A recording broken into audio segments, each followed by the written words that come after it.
नमो भगवते वासुदेवाय नमः। नमस्कार दोस्तों, आप सभी का स्वागत है हमारे यूट्यूब चैनल पावरफुल हिंदू धर्म में। आज हम आप सभी को भादव मास में श्रीमद् भागवत महापुराण में द्वितीय स्कंद में कथा अध्याय 36 का रसपान कराएंगे, जिसमें वर्णन है भागवत के 10 लक्षण। आइए रसपान कीजिए कथा अध्याय 36 का। श्री सुखदेव जी कहते हैं कि हे परीक्षित, इस भागवत पुराण में सर्ग विसर्ग, स्थान, पोषण, उति, मानवंतर, ईशानुकथा, निरोध, मुक्ति और आश्रय, इन 10 विषय का वर्णन है। इनमें जो 10वां आश्रय तत्व है उसका ठीक ठीक निश्चय करने के लिए कहीं श्रुति से, कहीं तात्पर्य से और कहीं दोनों के अनुकूल अनुभव से महात्माओं ने अन्य 9 विषयों का बड़ी सुगम रीति से वर्णन किया है। ईश्वर की प्रेरणा से गुणों में क्षोभ होकर रूपांतरण होने से जो आकाश आदि पंचभूत, शब्द आदि तंत्र मात्राएं, इंद्रिया, अहंकार और महत्व की उत्पत्ति होती है, उसको सर्ग कहते हैं। उस विराट पुरुष से उत्पन्न ब्रह्म जी के द्वारा जो विभिन्न चराचर सृष्टियों का निर्माण होता है उसका नाम विसर्ग है। प्रतिपद नाश की ओर बढ़ने वाली सृष्टि को एक मर्यादा में स्थिर रखने से भगवान विष्णु की जो श्रेष्ठता सिद्धि होती है उसका नाम स्थान है। अपने द्वारा सुरक्षित सृष्टि में भक्तों के ऊपर उनकी जो कृपा होती है उसका नाम पोषण है। मानवंतरों के अधिपति जो भागवत भक्ति और प्रजापालन रूप शुद्ध धर्म का अनुष्ठान करते हैं उसे मनवंतर कहते हैं। जीवों की ये वासनाएं जो कर्म के द्वारा उन्हें बंधन में डाल देती है उसे उति नाम से कही जाती है। भगवान के विभिन्न अवतारों के और उनके प्रेमी भक्तों की विविध आख्यानों से युक्त गाथाएं इस कथा है। जब भगवान योग निद्रा स्वीकार करके शयन करते हैं तब इस जीव का अपनी उपाधियों के साथ उनमें लीन हो जाना निरोध है। अज्ञान कल्पित कर्तव्य, भोक्तृत्व आदि अनात्मक भाव का प्रत्याग करके अपने वास्तविक स्वरूप का परमात्मा में स्थित होना ही मुक्ति है। हे परीक्षित, इस चराचर जगत की उत्पत्ति और प्रलय जिस तत्व से प्रकाशित होते हैं वह परम ब्रह्म ही आश्रय है। शास्त्रों में उसी को परमात्मा कहा गया है। जो नेत्र आदि इंद्रियों का अभिमानी दृष्टा जीव है वही इंद्रियों के अधिष्ठात्री देवता सूर्य आदि के रूप में भी है, और जो नेत्र गोलोक आदि से युक्त दृश्य देह है वही उन दोनों का अलग अलग करता है। इन तीनों में यदि एका का भी अभाव हो जाए तो दूसरे 2 की उपलब्धि नहीं हो सकती। अतः जो इन तीनों को जानता है वह परमात्मा ही सबका अधिष्ठान आश्रय तत्व है। उसका आश्रय वह स्वयं ही है, दूसरा कोई नहीं। जब पूर्वोक्त विराट पुरुष ब्रह्मांड को फोड़कर निकला तब वह अपने रहने के स्थान ढूंढने लगा, और स्थान की इच्छा से उस शुद्ध संकल्प पुरुष ने अत्यंत पवित्र जल की सृष्टि की। विराट पुरुष रूप नर से उत्पन्न होने के कारण ही जल का नाम नार पड़ा, और उसे अपने उत्पन्न किए हुए नार में वह पुरुष 1000 वर्षों तक रहा। इसी से उसका नाम नारायण हुआ। उन नारायण भगवान की कृपा से ही द्रव्य, कर्म, काल, स्वभाव और जीव आदि की सत्ता है। उनके उपेक्षा कर देने पर और किसी का अस्तित्व ही नहीं रहता। उन अद्वितीय भगवान नारायण ने योग निद्रा से जागकर अनेक होने की इच्छा की। तब अपनी माया से उन्होंने अखिल ब्रह्मांड की 20 स्वरूप अपने सुवर्णमय वीर्यों को 3 भागों में विभक्त कर दिया, आदिदेव, अध्यात्मा और अधिभूत। हे परीक्षित, विराट पुरुष का एक ही वीर्य 3 भागों में कैसे विभक्त हुआ उसे सुनो। विराट पुरुष के हिलने डोलने पर उनके शरीर में रहने वाले आकाश से इंद्र बल, मनोबल और शरीर बल की उत्पत्ति हुई। उनसे इन सब का राजा प्राण उत्पन्न हुआ। जैसे सेवक अपने स्वामी राजा के पीछे पीछे चलते हैं वैसे ही सबके शरीर में प्राण के प्रबल रहने ही सारी इंद्रियां प्रबल रहती हैं, और जब वह सुस्त पड़ जाती है तब सारी इंद्रियां भी सुस्त हो जाती है। जब प्राण जोर से आने जाने लगा तब विराट पुरुष को भूख प्यास का अनुभव हुआ। खाने पीने की इच्छा करते ही सबसे पहले उनके शरीर में मुख प्रकट हुआ। मुख से तालु और तालु से रस इंद्रियां प्रकट हुई। इसके बाद अनेकों प्रकार के रस उत्पन्न हुए जिन्हें रसना ग्रहण करती है। जब उनकी इच्छा बोलने की हुई तब वाक इंद्रियां उसके अधिष्ठात्री देवता अग्नि और उनका विषय बोलना, ये तीनों प्रकट हुए। इसके बाद बहुत दिनों तक उस जल में ही वे रुके रहे। श्वास के वेग से नासिका छिद्र प्रकट हो गए। जब उन्हें सूंघने की इच्छा हुई तब उनकी नाक घनेन्द्रियां आकार बैठ गई और उसके देवता गंध को फैलाने वाले वायुदेव प्रकट हुए। पहले उनके शरीर में प्रकाश नहीं था, फिर जब उन्हें अपने को तथा दूसरी वस्तु को देखने की इच्छा हुई तब उनके नेत्रों के छिद्र, उनका अधिष्ठाता सूर्य और नेत्रिंद्र प्रकट हो गए। इन्हीं से रूप का ग्रहण होने लगा। जब वेद रूप ऋषि विराट पुरुष को स्तुतियों के द्वारा जगाने लगे तब उन्हें सुनने की इच्छा हुई। उसी समय कान, उनकी अधिष्ठात्री देवता, दिशाएं और श्रोत्रेंद्रिय प्रकट हुए। इसी शब्द से सुनाई पड़ता है जब उन्होंने वस्तुओं की कोमलता, कठिनता, हकलानापन, भारीपन, उष्णता और शीतलता आदि जाननी चाहिए तब उनके शरीर में चम्र प्रकट हुए। पृथ्वी में से जैसे वृक्ष निकल आते हैं उसी प्रकार उस चर्म में रोए पैदा हुए और उसके भीतर बाहर रहने वाली वायु भी प्रकट हो गया। स्पर्श ग्रहण करने वाली त्वचा इंद्रियां भी साथ ही साथ शरीर में चारों ओर लिपट गई और उससे उन्हें स्पर्श का अनुभव होने लगा। जब उन्हें अनेक प्रकार के कर्म करने की इच्छा हुई तब उनके हाथ उग आए। उन हाथों में ग्रहण करने की शक्ति, हस्तेंद्रिय तथा उनके अधिदेवता इंद्र प्रकट हुए और दोनों के आश्रय से होने वाला ग्रह रूप कर्म भी प्रकट हो गया। उन्हें अभीष्ट स्थान पर जाने की इच्छा हुई तब उनके शरीर में पैर उगाए। चरणों के साथ ही चरण इंद्रिया के अधिष्ठाता रूप में वहां स्वयं यज्ञ पुरुष भगवान विष्णु स्थित हो गए और उन्हीं में चलना रूप कर्म प्रकट हुआ। मनुष्य इसी चरण इंद्रिय से चलकर यज्ञ सामग्री एकत्र करते हैं। संतान, रति और स्वर्ग भोग की कामना होने पर विराट पुरुष के शरीर में लिंग की उत्पत्ति हुई। उसमें उपेंद्रिया और प्रजापति देवता तथा इन दोनों के आश्रय रहने वाले काम सुख का अभिवार हुआ।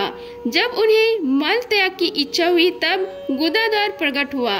तत्पश्चात उसमें पायु इंद्रिया और मित्र देवता उत्पन्न हुए। इन्हीं दोनों के द्वारा मल त्याग की क्रिया संपन्न होती है। अपन मार्ग द्वारा एक शरीर से दूसरे शरीर में जाने की इच्छा होने पर नाभि द्वार प्रकट हुआ। उससे अपान और मृत्यु देवता प्रकट हुए। इन दोनों के आश्रय से ही प्राण और अपान का बिछोह यानी मृत्यु होती है। जब विराट पुरुष को अन्न जल ग्रहण करने की इच्छा हुई तब कोक, आते और नाड़ियां उत्पन्न हुई। साथ ही कुक्षी के देवता समुद्र, नाड़ियों के देवता नंदिया एवं तुष्टि और पुष्टि ये दोनों उनके आश्रित विषय उत्पन्न हुए। जब उन्होंने अपनी माया पर विचार करना चाहा तब हृदय की उत्पत्ति हुई। उससे मन रूप इंद्रिया और मन से उसका देवता चंद्रमा तथा विषय, कामना और संकल्प प्रकट हुए। विराट पुरुष के शरीर में पृथ्वी, जल और तेज से 7 धातुएं प्रकट हुई। त्वचा, चर्मा, मांस, रुधिर, मेद, मज्जा और अस्थि। इसी प्रकार आकाश, जल और वायु से प्राणों की उत्पत्ति हुई। श्रोत्र आदि सब इंद्रिया शब्दादि विषयों को ग्रहण करने वाली हैं। ये विषय अहंकार से उत्पन्न हुए हैं। मन सब विकारों का उपस्थित स्थान है और बुद्धि समस्त पदार्थों को बोध कराने वाली है।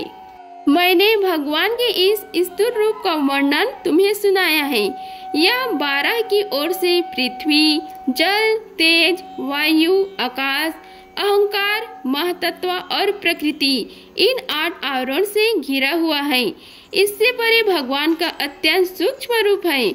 वह अव्यक्त, निर्शेष, आदि, मध्य और अंत से रहित एवं नित्य है। वाणी और मन की वहाँ तक पहुँच नहीं है। मैंने तुम्हें भगवान की स्थूल और सूक्ष्म, व्यक्त और अव्यक्त जिन 2 रूपों का वर्णन सुनाया है, ये दोनों ही भगवान की माया के द्वारा रचित हैं। इसलिए विद्वान पुरुष इन दोनों को ही स्वीकार नहीं करते। वास्तव में भगवान निष्क्रिय हैं, अपनी शक्ति से ही वे सक्रिय बनते हैं। फिर तो वे ब्रह्म का या विराट रूप धारण करके वाच्य और वाचक शब्द और उसके अर्थ के रूप में प्रकट होते हैं और अनेकों नाम, रूप तथा क्रियाएं स्वीकार करते हैं। हे परीक्षित, प्रजापति, मनु, देवता, ऋषि, पितर, सिद्ध, चरण, गंधर्व, विद्याधर, असुर, यक्ष, किन्नर, अप्सराएं, नाग, सर्प, किंपुरुष, उरग, मातृकाएं, राक्षस, पिशाच, प्रेत, भूत, विनायक, कुष्मांडा, उन्माद, वेताल, यतुधन, ग्रह, पक्षी, मृग, पशु, वृक्ष, पर्वत, सरीसृप इत्यादि जितने भी संसार में नाम रूप है सब भगवान के ही है। संसार में चर और अचर भेद से दो प्रकार के तथा जरायुज, अंडज, स्वेदज और उभयदज भेद से चार प्रकार के जितने भी जलचर, थलचर तथा आकाशचारी प्राणी हैं, सब के सब शुभ, अशुभ और मिश्रित कर्मों के तदंतु रूप फल हैं। तत्व की प्रधानता से देवता, रजोगुण की प्रधानता से मनुष्य और तमोगुण की प्रधानता से नर की योनि मिलती है। इन गुणों में भी जब एक गुण दूसरे से गुणों से अभिभूत हो जाता है तब प्रत्येक गति के तीन तीन भेद और हो जाते हैं। भगवान जगत के धारण पोषण के लिए धर्ममय विष्णु रूप स्वीकार करके देवता, मनुष्य और पशु पक्षी आदि रूप में अवतार लेते हैं तथा विश्व का पालन पोषण करते हैं। प्रलय के समय आने पर वे ही भगवान अपने बनाए हुए इस विश्व को काल अग्नि स्वरूप रुद्र का रूप ग्रहण करके अपने में वैसे ही लीन कर लेते हैं जैसे वायु मेघमाला को। हे परीक्षित, महात्माओं ने असिचिंतस्व भगवान की इसी प्रकार वर्णन किया है, परंतु तत्वज्ञानी पुरुषों को केवल इस सृष्टि, पालन और प्रलय करने वाले रूप में ही उनका दर्शन नहीं करना चाहिए, क्योंकि ये तो इससे परे भी है। सृष्टि के रचना आदि कर्मों को निरूपण करके पूर्ण परमात्मा से कर्म या कर्तापन का संबंध नहीं जोड़ा गया है। वह तो माया से आरोपित होने के कारण कर्तव्य तत्व का निषेध करने के लिए ही है। यह मैंने ब्रह्म जी के महाकल्प का अवतार कल्पों के साथ वर्णन किया है। सब कल्पों में सृष्टि कर्म एक सही है, अंतर है तो केवल इतना कि महाकल्प के प्रारंभ ही प्रकृति से क्रमशः महातत्व आदि की उत्पत्ति होती है और कल्पों के प्रारंभ में प्रकृति सृष्टि तो ज्यों की त्यों रहती ही है। चराचर प्राणियों की वैकृत सृष्टि नवीन रूप से होती है। हे परीक्षित, काल का परिणाम कल्प और उसके अंतर्गत मनवंतरों का वर्णन आगे चलकर करेंगे। अब तुम पद्य कल्प का वर्णन सावधान होकर सुनो। सनक जी ने पूछा, हे सूत जी, आपने हम लोगों से कहा था कि भगवान के परम भक्त विदुर जी ने अपने अति दुस्थ कुटुंबियों को भी छोड़कर पृथ्वी के विभिन्न तीर्थों में विचरण किया था। उस यात्रा में मैत्रेय ऋषि के साथ अध्यात्म के संबंध में उनकी बातचीत कहाँ हुई तथा मैत्रेय जी ने उनके प्रश्न करने पर किस तत्व का उपदेश किया। हे सूत जी, आपका स्वभाव बड़ा सौम्य है, आप विदुर जी का वह चरित्र हमें सुनाइए। उन्होंने अपने भाई बंधुओं को क्यों छोड़ा और फिर उनके पास क्यों लौट आए। श्री सूत जी ने कहा, हे शौनकादि ऋषियों, राजा परीक्षित ने भी यही बात पूछी थी। उनके प्रश्न के उत्तर में श्री सुखदेव जी ने महाराज से जो कुछ कहा था वही मैं आप लोगों से कहता हूँ, सावधान होकर सुनिए। इति श्री भागवत महापुराणे द्वितीय स्कंद में 10 लक्षणों को कथा अध्याय समाप्त हुआ। आइए रसपान कीजिए श्री भागवत महापुराण में तृतीय स्कंद का प्रथम अध्याय में, जिसमें वर्णन है उद्धव और विदुर जी की भेंट। श्री सुखदेव जी ने कहा, हे परीक्षित, जो बात तुमने पूछी है वही पूर्व काल में अपने सुख समृद्धि से पूर्ण घर को छोड़कर वन में गए हुए विदुर जी ने भगवान मैत्रेय जी से पूछी थी। जब सर्वेश्वर भगवान श्री कृष्ण पांडवों के दूत बनकर गए थे तब वे दुर्योधन के महालोकों को छोड़कर विदुर जी के घर में उसे अपना ही समझकर बिना बुलाए चले गए थे। राजा परीक्षित ने पूछा, हे प्रभु, यह तो बतलाए कि भगवान मैत्रेय के साथ विदुर जी का समागम कहाँ और किस समय हुआ था। पवित्र आत्मा विदुर जी ने महात्मा मैत्रेय जी से कोई साधारण प्रश्न नहीं किया होगा, क्योंकि उसे तो मैत्रेय जी जैसे साधु शिरोमणि ने अभिनंदन पूर्वक उत्तर देकर महिमावंत किया था। श्री सूत जी कहते हैं कि सर्वज्ञ सुखदेव जी ने राजा परीक्षित के इस प्रश्न पूछने पर अति प्रसन्न होकर कहा। सुनो, श्री सुखदेव जी ने कहने लगे, हे परीक्षित, यह उन दिनों की बात है जब अंधे राजा धृष्टराज ने अन्यायपूर्वक अपने दुष्ट पुत्रों का पालन पोषण करते हुए अपने छोटे भाई पांडु के अनाथ बालकों को लक्षा भवन में भेजकर आग लगवा दी थी। जब उनकी पुत्र वधु और महाराज युधिष्ठिर के पट रानी द्रौपदी के केस दुशासन ने भरी सभा में खींचे, उस समय द्रौपदी की आंखों से आंसुओं की धारा बह चली और उस प्रभाव से उसके वक्ष स्थल पर लगा हुआ केसर भी बह चला। किंतु धृष्टराज ने अपने पुत्र को उस कुकर्म से करने से नहीं रोका। दुर्योधन ने सत्यपरायण और भोले भाले युधिष्ठिर का राज्य जुए में अन्याय से जीत लिया और उन्हें वन में निकाल दिया। किंतु वन से लौटने पर प्रतिज्ञा अनुसार जब उन्होंने अपना न्यायोचित पैतृक भाग मांगा, तब भी मोहवश उन्होंने उन अजात शत्रु युधिष्ठिर को उनका हिस्सा नहीं दिया। महाराज युधिष्ठिर ने भेजने पर जब जगत गुरु भगवान श्री कृष्ण ने कौरवों की सभा में हित भरे सुमधुर वचन कहे, जो भीष्म आदि सज्जनों को अमृत लगे, पर कुरु राजन ने उनके कथन को कुछ भी आदर नहीं दिया। देते कैसे, उनके तो सारे पूर्ण नष्ट हो चुके थे।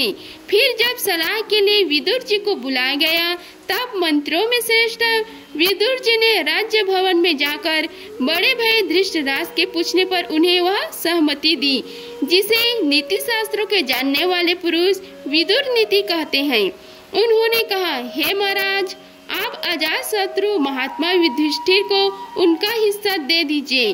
वे आपके न सहने योग्य अपराध को भी सह रहे हैं। भीम रूप काल नाग से तो आप भी बहुत डरते हैं। देखिए, वह अपने छोटे भाइयों के सहित बदला लेने के लिए बड़े क्रोध से फुफकार मार रहे हैं।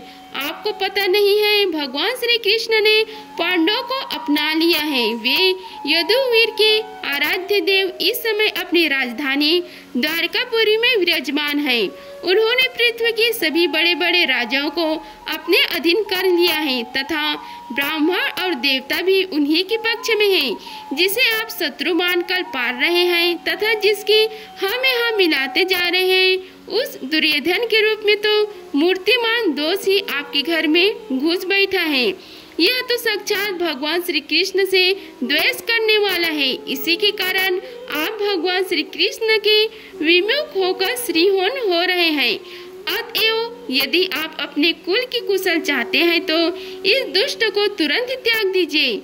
विदुर जी का ऐसा सुंदर स्वभाव था कि साधु जन भी उसे प्राप्त करने की इच्छा करते थे, किंतु उनकी यह बात सुनते ही कर्ण, दुशासन और शकुनी सहित दुर्योधन के होठ अत्यंत क्रोध से फड़फड़ाने लगे और उसने उनका तिरस्कार करते हुए कहा, अरे इस कुटिल दासी पुत्र को यहाँ किसने बुलाया है? यह जिनके टुकड़े खाकर जीता है, उन्हीं के प्रतिकूल होकर शत्रु का काम बनाना चाहता है। इसके प्राण तो मत लो, परंतु इसे हमारे नगर से तुरंत बाहर निकाल दो।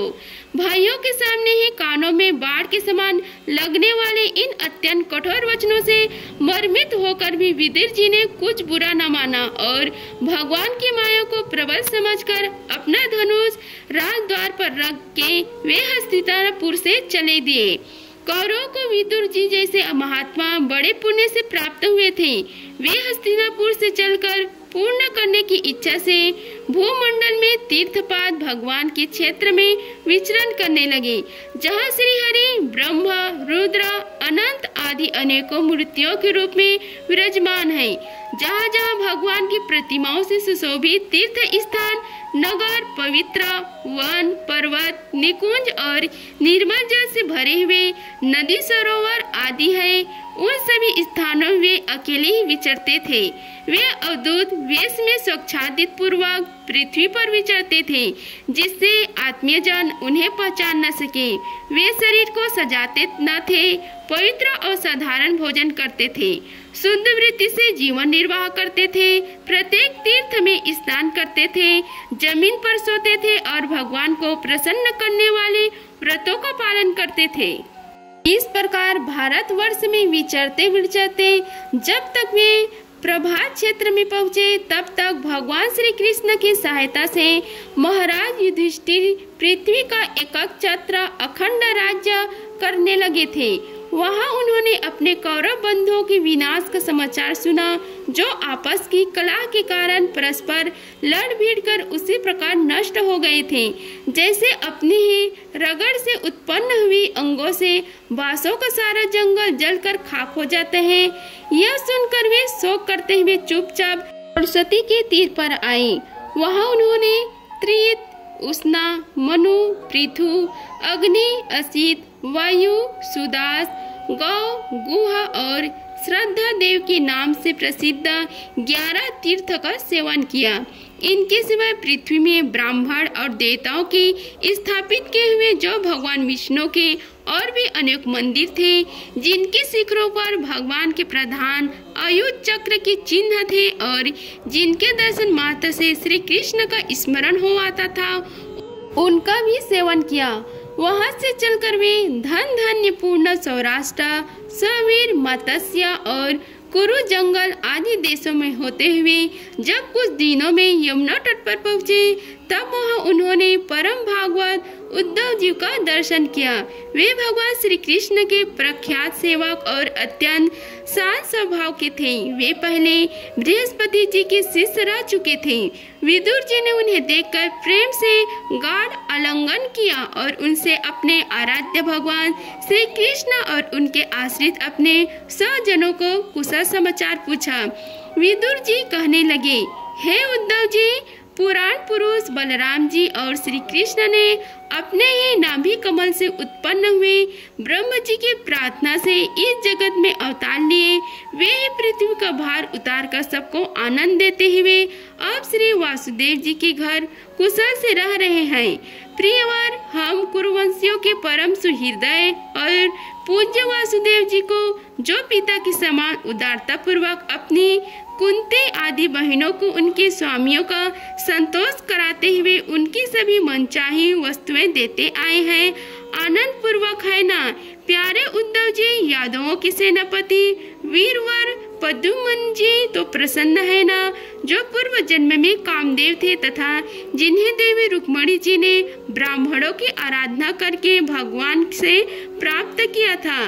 सत्वत, विष्णु, भोज और दर्श हवन से यादवों के अधिपति महाराज उग्रसेन तो सुख से है ना। उन्हें राज्य पाने की आशा का सर्वथा परित्याग कर दिया था, किंतु कमल नयन भगवान श्री कृष्ण, जिन्हें फिर से राज सिंहासन पर बैठाया, सौम्य अपने पिता श्री कृष्ण के समान समस्त रथियों में अग्रगण्य श्री कृष्ण तनय सांब सकुशल तो है ना। ये पहले पार्वती जी के द्वारा गर्भ में धारण किए हुए स्वामी कार्तिक हैं। अनेकों व्रत करके जामवंती ने इन्हें जन्म दिया था, जिन्होंने अर्जुन से रहस्य युक्त धनुर्विद्या की शिक्षा पाई है। वे सत्य तो कुशल पूर्वक है। वे भगवान श्री कृष्ण की सेवा से अनायास ही भगवान जनों की उस महान स्थिति पर पहुंच गए हैं, जो बड़े बड़े योगियों को भी दुर्लभ है। भगवान के शरणागत निर्मल भक्त बुद्धिमान अक्रूर जी भी प्रसन्न है ना, जो श्री कृष्ण के चरण चिन्हों से अंकित व्रज के मार्ग की रज में प्रेम से और अधीर होकर लौटने लगे थे।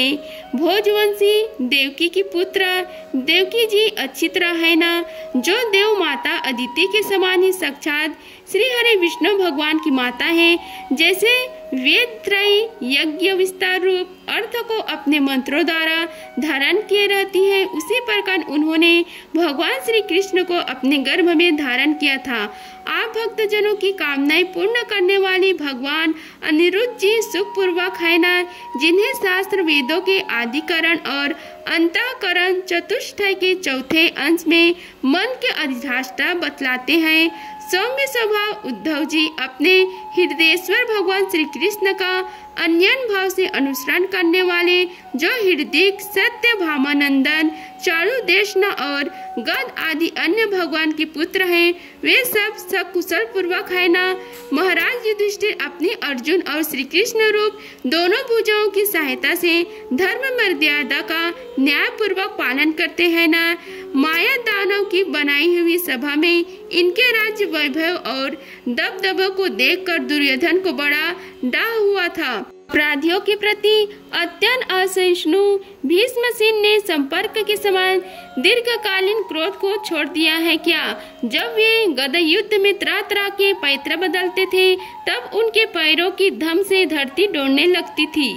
जिनके बाड़ों के जल से छिपकर किरतात वेशधारी अतएव किसी के पहचान में न आने वाले भगवान शंकर प्रसन्न हो गए थे। वे रथी और युद्धपतियों का सुयश बढ़ाने वाला गांडीवधारी अर्जुन तो प्रसन्न है ना। अब तो उनके सभी शत्रु शांत हो चुके होंगे। पालक जिस प्रकार नेत्रों की रक्षा करते हैं, उसी प्रकार कुंती के पुत्र युधिष्ठिर आदि जिनकी सर्वदा संभाल रखते हैं और कुंती ने ही जिनका पालन पोषण किया है, वे मद्री के यमज पुत्र नकुल सहदेव कुशल तो है ना। उन्होंने युद्ध में शत्रुओं से अपना राज्य उसी प्रकार छीन लिया जैसे दो गरुड़ इंद्र के मुख से अमृत निकाल लाए। अहो बेचारी कुंती तो राजश्रेष्ठ पांडवों के वियोग में मृतप्रायसी होकर भी इन बालकों के लिए ही प्राण धारण किए हुए हैं। रथियों में श्रेष्ठ महाराज पांडु ऐसे अनुपम वीर थे। उन्होंने केवल एक धनुष लेकर ही अकेले चारों दिशाओं को जीत लिया था। सौम्य स्वभाव उद्धव जी, मुझे तो अधः पतन की ओर जाने वाले उन धृतराज के लिए बार बार शोक होता है, जिन्होंने पांडवों के रूप में अपने परलोकवासी भाई पांडु से ही द्रोह किया था तथा अपने पुत्रों की हम में हम मिलाकर अपने हित चिंतक मुझको भी नगर से निकलवा दिया था। किंतु भाई मुझे इसका कुछ भी खेद अथवा आश्चर्य नहीं है। जग द्विधाता भगवान श्री कृष्ण ही मनुष्यों से लीलाएं करके लोगों की मनोवृत्तियों को भ्रमित कर देते हैं। मैं तो उन्हीं की कृपा से उनकी महिमा को देखता हुआ दूसरों की दृष्टि से दूर रहकर सानंद विचार रहा हूँ। यद्यपि कौरवों ने उनके बहुत से अपराध किए, फिर भी भगवान ने उनकी इसलिए उपेक्षा कर दी थी कि वे उनके साथ उन दुष्ट राजाओं को भी मारकर अपने शरणागतों का दुख दूर करना चाहते थे, जो धन विद्या और जाति के मद से अंधे होकर कुमार्ग में हो रहे थे और बार बार अपनी सेनाओं से पृथ्वी को कपा रहे थे। हे उद्धव जी, भगवान श्री कृष्ण जन्म और कर्म से रहित हैं, फिर भी दुष्टों का नाश करने के लिए और लोगों को अपनी ओर आकर्षित करने के लिए उनके दिव्य जन्म कर्म हुआ करते हैं। नहीं तो भगवान तो बात ही क्या है। दूसरे जो लोग गुणों से पार हो गए हैं, उनमें भी ऐसा कौन है जो इस कर्मधीन देह के बंधन में पड़ना चाहेगा। अतः मित्र जिन्होंने अजन्म होकर भी अपने शरण में आए हुए समस्त लोकपाल और आज्ञाकारी भक्तों का प्रिय करने के लिए यदुकुल में जन्म लिया है, उन पवित्र कीर्ति श्री हरि की बातें सुनाओ। इति श्री भागवत महापुराणे तृतीय स्कंद में प्रथम अध्याय समाप्त हुआ। अगर आप सभी को हमारी वीडियो अच्छी लगी होगी तो वीडियो को लाइक कीजिए, चैनल को सब्सक्राइब कीजिए और कमेंट बॉक्स में ओम नमो भगवते वासुदेवाय लिखें। धन्यवाद। मिलते हैं अगले वीडियो में, तब तक के लिए जय श्री राधे कृष्णा।